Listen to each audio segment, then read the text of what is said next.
everyone, this is Elisa from Inaya's Toy Box Crochet, and I'm here to show you what I've been up to for this past week and a half-ish.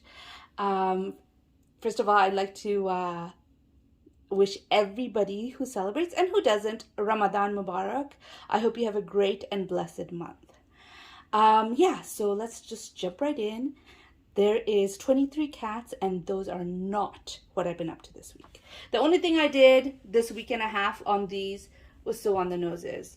I've been doing one cat a day from the end of February until I had 23 cats. So there are 23 cats here. This pattern is by String-a-Ding-Ding. The pattern will be, like always, anything I work on, if there's a pattern, I do link it down below. It's going to be there. I started making this on the suggestion of many of you who commented when I mentioned that I have to make something for my son for his birthday because he wants to give everybody a handmade gift from me as a goodie bag, as a goodie. So I asked for suggestions. I got this. I think Ella from No Catchy Name also made this. So I started making them. I made one a day. They still look like mice to me. I did adjust the ears to make them a little bit more pointy. Didn't matter. They still look like mice, but they're cute, and I hope the kids enjoy them. And yeah, I wanted to show you guys the mice. They're the cats. Sorry. The cats. This is String-a-Ding-Ding's Scraptacular Cat pattern, I believe. So I wanted to show you guys this because I have been working on it. I haven't been always showing it because, you know, it's the same thing over and over again. I could show you like 5 billion cats. But if it's the same thing, it's the same thing. Okay, no, it's called No Sew Scrap Cat Amigurumi. Sorry about the creaky floors again. Anyway, so let's get on to what I've been working on this week. Here is, if I could get it without, oh, there goes a cat. Cat down. Come on, get back on. It doesn't want to get back on. All right. I finished the shawl. If you recall, I used Bago Days. Well, let me just look up the number. I think it was $6.75, and she made it as a scarf, and I decided I like it. I'm going to adjust it to make it into a shawl, and seriously, I see why she made it into a scarf, because it is incredibly warm. This is the type of shawl that you want to use on a cold day, and you're just feeling a little cold, and you just drape it around you, and you're going to be warm, because this is a heavy shawl. I enjoyed making it. It was, yes, a redemption project, and I have been redeemed. I did mess up a few times, but I've been redeemed. It is, I used Candy Shop yarn from Premier, and the color is Jolly Rancher. Anyways, there's 3 skeins in there. I don't have any more Candy Shop yarn, but it was nice. I liked working with it, and I love the way this project turned out. But this is not a lightweight shawl. Definitely not. I understand why Crystal decided to make a scarf out of this stitch instead of shawl, because even though it is gorgeous as a shawl, it is warm. Yeah. So I had doubled, she gives the multiples, and I had doubled what she did to make it into a wrap. And that's what I did. Okay, so I have some more finishes. I made this little pair. This is from, which I forgot to bring with me, from the book by Melissa Bradley. It is Kawaii. I think it's Kawaii Amigurumi. I don't know if I wrote it down to see. But if I'm wrong about the name of the title, I am going to correct myself on the bottom of the screen, so it'll tell you. Yeah, it is Kawaii. It's not Kawaii Amigurumi. It's Kawaii Crochet. Anyways, I liked it, and I thought this was a nice pear color, and I didn't want to stash the yarn. I started making cats out of it. You see there's 2 of this. This is Stylecraft Chunky. But I quickly realized that if I keep making cats out of them, all of them will be green. So I switched out after 2. And so I made this pair because I thought a pair would be cute. Let's bring the camera back down. There we go. Sorry, I really should do something about the squeakiness of my tripod. Anyway, so I made the pear, and I still had yarn left, so I made an octo. There's a little octo. I am thinking about putting a stem and leaf on that, so it's like a pear octo, but I haven't decided whether I will or not. So I made that. Then I decided, okay, makeup bags. I'm gonna make some makeup bags, and I made 2 of them. This is made from this is one of the makeup bags. It's just really simple. Bag O' Day came out with a stitch of, I don't know what she calls them, but a stitch for a blanket, an easy blanket. I can't believe I forgot the name of this stitch. It will be linked down below. I'm just seeing if I put it on my notes in Ravelry, and I didn't. But it's from Bag O' Day. She came out with a stitch and she was showing it to us. And so what I did was I made a long panel of it and then folded it, sewed it together here and here, or I think I single crocheted it together, and then I made a little, just out of double crochet, flap, so you could close it and make it into a makeup bag. So that is one of them. And the second one was, well, I finished my son's fingerless gloves. Oh, I have to show you that too. The watermelon one. And then I had the watermelon yarn from Premier staring at me saying, what do you want to do with me? So I decided to make a makeup bag. And so I made this makeup bag. This one is just single crochet. I wanted to make sure I get as much of the pattern as I can. So this is all single crochet. And it's the same thing. I made a rectangle. Oh no, this is not the same thing. What I did with this one is I changed a certain amount. I don't remember what. And then I did a single crochet. I did single crochet all the way starting from, let me say that slower. Starting from the second chain from the hook, I single crocheted all the way to the end. And then I turned it and worked on the other side of the chain like you would with amigurumi. And I just made one single crochet all the way to the end again. And then I just continued going in a spiral. And that's how I made this bag. It was fun to make, but I still had some leftover yarn. So I designed this little cat. And this little cat, I think I'm going to make a lot of them. Maybe not a lot, I don't know. I designed this cat for when you have a little bit of yarn left, but you don't want to throw it out, something you can make out of it. So I made this. It's one piece from the ears to the bottom, and then you have to sew the legs and the tail on. I enjoyed making it. I will make another one and try to, I did write it down. I just didn't take good pictures, progress pictures while I was making it. So I don't have any pictures to put in the pattern, so I am not ready to have it tested yet. I need to make it again, basically. So I made this little cat out of the leftover yarn. Now, I have one more FO, and that's the gloves I showed you last time. I actually forgot last time to show you there's a picture here somewhere. I actually forgot to show you that I had already finished a glove before I showed you what I did last video. So this is, I just had to finish the second glove. So I finished it, and my son took it, and he's been wearing it nonstop. So this picture is not the freshest picture of it. It is what it is. He loves it. He's wearing it, and that is okay. Yeah, so those are the gloves that I made. So those are my FOs for this week and a half. And I have some pretty big whips. I am not so sure I'm going to have too many FOs next time. But that's okay. I might actually have some. Oh, I put my whip so far away. All right, I got it. So the first thing I want to show you is the dragon. This is almost finished, and it will be finished by Friday because it's a birthday gift. By Saturday because it's a birthday gift for my son. This is the dragon I've been working on. This is a dragon by Crafty Intentions. It is from her Elements series. So she has a fire dragon, which I have made in the past. She has, okay, I'm not putting that down. I'm not putting that down. She has a fire dragon, which I have made in the past. Wind dragon and earth dragon, and this is the water dragon. I did not buy the earth and the wind dragons. I only bought the fire, which I've already made, and the wind, water. not the wind, the water one. I really am enjoying making it. Her patterns are complicated. You really do have to pay a lot of attention. And so it's not getting as much love, although I'm almost finished. I mean, I just have like the tail details, which I've already made. I just need to sew it on. And I have the wings, which I am mostly finished with both wings. I just have to put the details on, and then it'll be done. And it's my son's birthday present.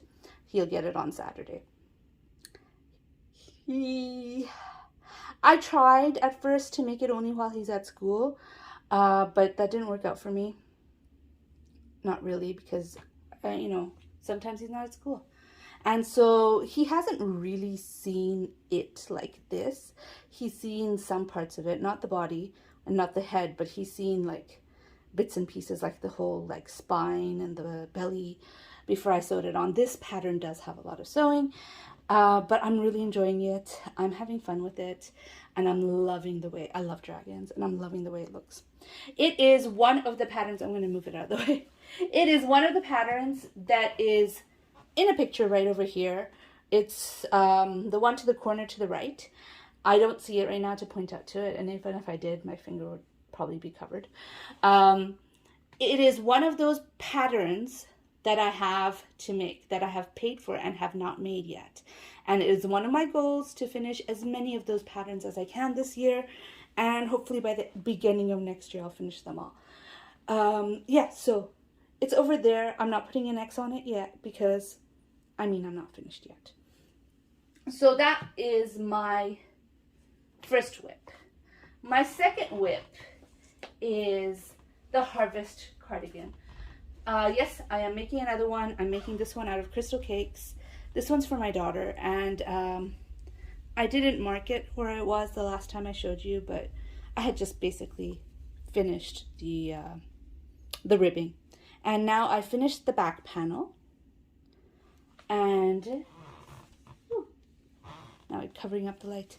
And I finished one of the side panels, and I have started, but haven't gotten really far on the other side panel, which is right here. Not far at all. I am going to be giving it some of my love. She's not going to be wearing it in the summer, but I don't want to get caught into the I'll work on it later thing that I got caught into when I was making my cardigan. So I will be working on it. You know, I'll try to work on it a lot. I'll see how it goes. I'm not feeling as tense about whether it'll fit or not as I usually do when I'm making wearables. So that's a good thing, right? After four? Did I make 4? Yes. After 4 wearables, am I starting to loosen up and get less scared of them? I hope so. I don't know for sure. Okay, so I am making this. This pattern is called the Vanilla Scarf. I saw Granny D making it, and I really liked it. So I started making this. This is using Premier Fruits. I have finished one skein already. And look, this is my first ever knitted triangle shawl. So you can't really tell. Ooh, I'm going to be careful with this. But basically it goes like this. So this is the top of it. And I love the way this yarn is working out. Even though you're not seeing the patterning, I'm loving the way it works out. I'm not a sock maker. I'm not going to say I'm never going to make sock, because everyone who says that gets trapped and then they end up making socks. But I'm not a sock lover. I live in Canada. Oh, I don't live in Canada anymore. But I grew up in Canada, and I understand the importance of socks. I wear socks. But I never enjoyed wearing socks. I kind of hate them. And I don't like wearing them inside the house. If it is cold, my toenails will get blue, and I still will not put socks on. I just don't like them. They're for outside when it's snowing. And yeah, and to make sure your shoes don't get stinky. Basically, that is what the function of socks for me. So I have no intention of making socks. So I made this instead, and I'm loving the way it turns out. This is using the Premier Fruits yarn in the colorway Pink Grapefruit. I have some yarn brush, so I'm going to be really careful with this.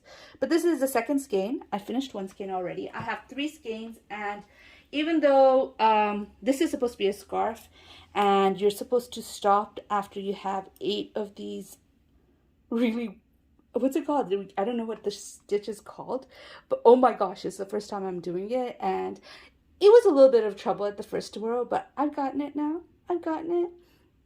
But anyways, you're supposed to have 8 of these, but I'm going to just continue until I finish my yarn. I do not want to stash it again. Actually, it never got stashed because it's new yarn. But I don't want to stash it because, seriously, I am feeling that like that a lot. I don't want to stash it. I don't want to stash it. And the reason is because I'm getting anxiety about how much yarn I have. I have always been very much cautious of how much yarn I bought at a time. I would go to Michael's and buy 1 or 2 skeins of yarn at a time. Again, I would just buy 1 of each color because I work mostly amigurumi.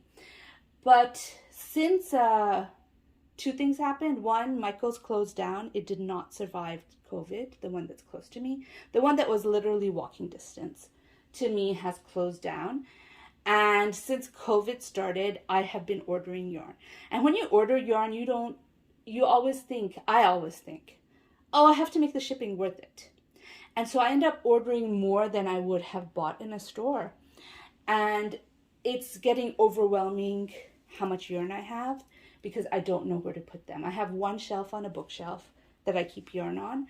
And I have a couple of baskets that I used to put diapers in to keep yarn in, and some CD baskets. And those are all overflowing. I won't say I have a lot by the scales of many YouTubers. I don't. But I have more than I have space for. I live in an apartment with 3 other people. And space is an issue. And I don't have the space. The last thing, I started this, but I haven't really given it much love. This is the macaw shawl. All I got to it. That's all I did. This pattern is by Miho Designs. I did purchase it. I like it a lot, and I will give this a little bit more love, but I find myself reaching, and which is good because I need to reach for it, the cardigan when I want to crochet without having to count as much like I would have to with the amigurumi. Or if I don't feel like knitting, I'm reaching for this, not this. But that's okay. I'm going to get to this. I'm using some of my special yarn. I bought this from Villarita, and it was on sale because Hobie is expensive. This is an expensive yarn. So I'm using this, and I can't wait to see how it turns out. I love these colors. Red is one of my favorite colors. And ooh. The pink part is but I can't wait to see it all together all the way up to the black. That is going to be amazing. Yeah. So that's a lot. I showed you a lot. It's been over a week and a half, and I have to tell you, I did spend a little bit more time crocheting than I might have because my daughter was diagnosed with, well, she had a positive test of COVID. And I do believe I wrote a community page, but if you're like me and you use your iPad most of the time, you wouldn't have read it. Yeah, so she has COVID, and intellectually, I know she is fully vaccinated. I know that it is not the scare it was. But we spent 2 years training to be afraid of it. And last time COVID came into our household, my husband and I were the ones who got it. My kids did not because they had just gotten vaccinated. We were both fully vaccinated. And it hit my husband so hard that he did have to go to the hospital as an outpatient. So I am very afraid of COVID. And she's fine, by the way. All she's doing is coughing. It's not even a cold. It's just a cough. I'm just saying that I was really upset, and, I escaped to crochet. I crocheted a bit more on the sweater than I might have if she hadn't been diagnosed. In fact, I know I did more because I did not decorate for Ramadan. I'm ready to do it now, But I want to wait till she can help me because I wanted her to help me in the first place, which is why I didn't decorate before she came home from school and we found out she had COVID. I didn't decorate for Ramadan, so the time I would have decorated would have been there. Basically, that's what it is. I did do a little bit more than I would have if she hadn't gotten COVID. But, you know, everything is going okay. She's doing good. My son, we've decided, I was going to make cupcakes for his class. I've decided that if it was somebody else giving cupcakes to the kids and there was COVID in their household, I would be uncomfortable letting my kid eat that. And so I'm not going to do that. So instead, they're just going to get, I bought some stickers and a pencil, and that's all they're going to get, the cats. Sticker and a pencil, and that's it. Instead of a cupcake. And it just has to be what it has to be. Yeah, so that's what I've been up to. It's quite a lot, actually. Especially, I know there's smaller projects, but it looks like a lot. The cats I didn't do this week, or this week and a half. That was one a day since February. But anyways, thank you for watching. Thank you so much. I forgot to say this at the beginning. Thank you so much to everybody who came. If you're still here, I love you. I love talking to you. And I love that you came to spend some time with me. And yeah, I hope you enjoyed this video. If you enjoyed this video, please give it a thumbs up. And if you'd like to hear more from me, please subscribe. Bye.